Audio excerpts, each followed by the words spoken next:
Jemi tash në pjesën e intervistave, pam një ndeshje shumë interesante në Karagajit të PES mes PES dhe Trepçës. Tash më pranë kam kryetrajnerin Adis Beqiragic. Coach, very great job, let's say, in the fourth quarter. You led PEA for more than 9 minutes and 30 seconds with only 3 points scored. Do you think that was the key, the most important thing in this game to get the win? Of course, yes, of course. I think we play good defense all the time, actually. On the last quarter was very good. The thing is that we make really too much turnovers that we could maybe make bigger difference much more earlier.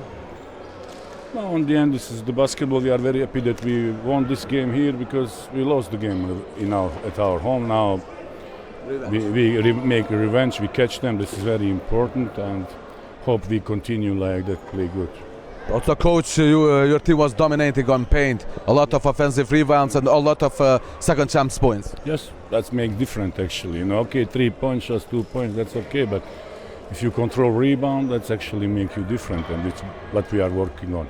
Yeah. Thank you so much, coach. Thank you very much. Good luck.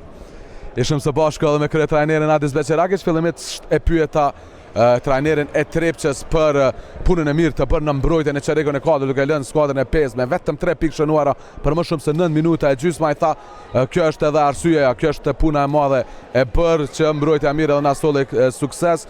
Tha, mund të themi që kemi luajtur të ndeshën mirë në mbrojtje, por kemi pasur edhe disa gabime, disa topa të humbur që e bëri skuadrën e Trepçës që mos fitoj apo mos të siguroj fitoren më herët në ndeshje. Një ashtu e pyeta edhe në lidhje me reboundet në sulm, ku i pati edhe dy mundësi të dyta Trepça, çononte tha që kjo kur siguron reboundet dhe kur ke angazhim në mbrojtje dhe gjithashtu në sulm, në reboundet e sulmit tregon edhe për punën dhe diferencën që ka bërë kjo në ndeshje.